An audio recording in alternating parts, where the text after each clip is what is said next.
Thomas Cole was born in Bolton, Lancashire, England, in 1801. He emigrated to the U.S. in 1818 and worked as a portrait artist in Pennsylvania, Pittsburgh, and Ohio. Although he had limited formal training, he was associated with members of the Pennsylvania Academy and was invited to their exhibitions to display his art. He received recognition for his paintings of landscapes of the New York Catskills. Cole spent 1829 to 1831 studying in Europe and networking within the art community. In 1832, Cole returned to New York City, a rising star in the world of American art.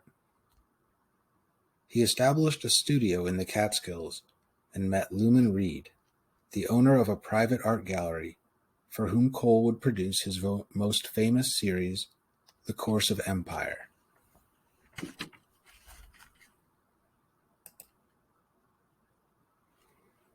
Cole would become the leading figure in what came to be known as the Hudson River School. The Hudson River School was a collection of artists in the mid-1800s that produced paintings and writings romanticizing the natural qualities of the Hudson River Valley. They were some of the earliest American figures to promote natural preservation and were responsible for preserving areas such as the Catskills in New York and the Palisades in New York and New Jersey. Between 1825 and 1875, painters of the Hudson River School created works that attached the American landscape to the American identity, differentiating the wild places in America from the pastures and gardens of Europe. The mountains and forests of America rivaled the cathedrals and architecture of Europe as sources of pride and moral value.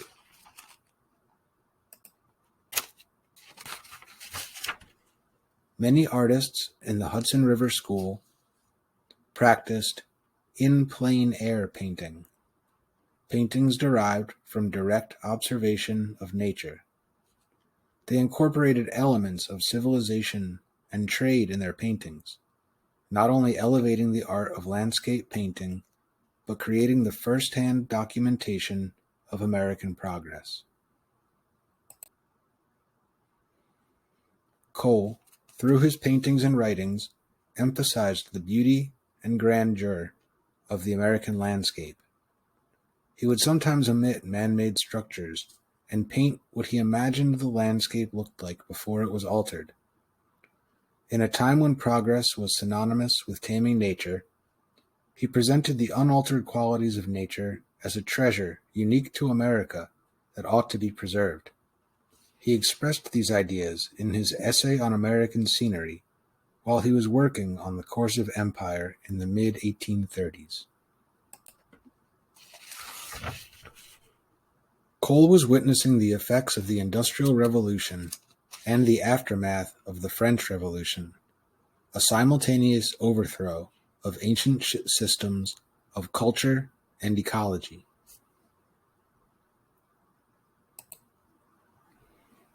In the first painting in The Course of Empire, The Savage State, we are shown a wilderness, inhabited by unclothed humans with rudimentary technology. It is set at dawn. The painting portrays the beginning of human culture, primitive hunter-gatherers in an unaltered landscape. The second painting, The Arcadian or Pastoral State, shows a harmonious interaction between humans and nature. It depicts simple structures, a shepherd tending his flock, a fishing village and simple marketplace, and a muse inspiring a boy to draw, the beginning of art.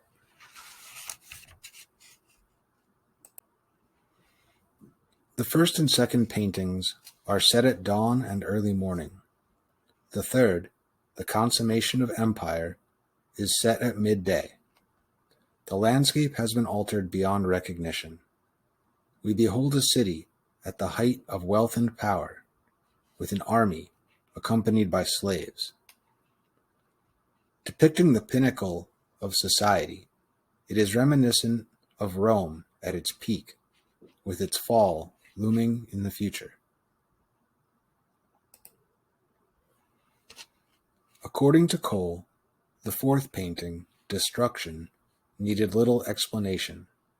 It consists of carnage and destruction.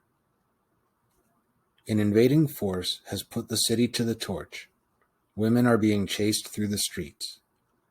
A storm rages in the background as the city burns. In the fifth painting, Desolation, the sun is setting.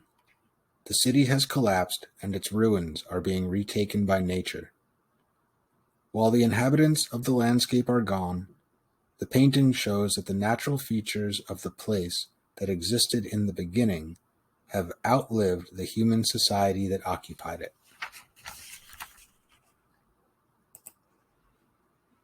Cole was not shy about the allegory in his paintings. His landscapes and writings emphasize the fear of decadent luxury and mob rule that signaled the beginning of the end for republics turned empire throughout history. The paintings demonstrate the cyclical nature of history in which civilizations rise and fall. If America was becoming the new Rome, President Jackson was the new Caesar. Jackson's presidency was a turning point in American history. His policies strengthened the executive and emphasized party loyalty over Republican meritocracy. Jackson asserted the federal government's authority to override the states. Disagreements over tariffs with South Carolinian slaveholders raised the possibility of secession and civil war.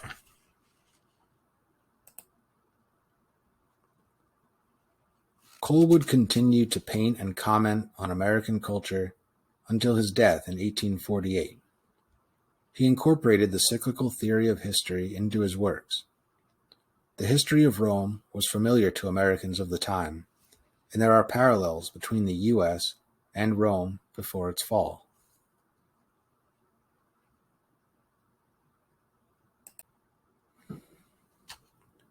With the globe connected in unprecedented ways, only time will tell if the American way will follow the historical pattern of dominance followed by decay, or if it will break the pattern and evolve into something altogether new.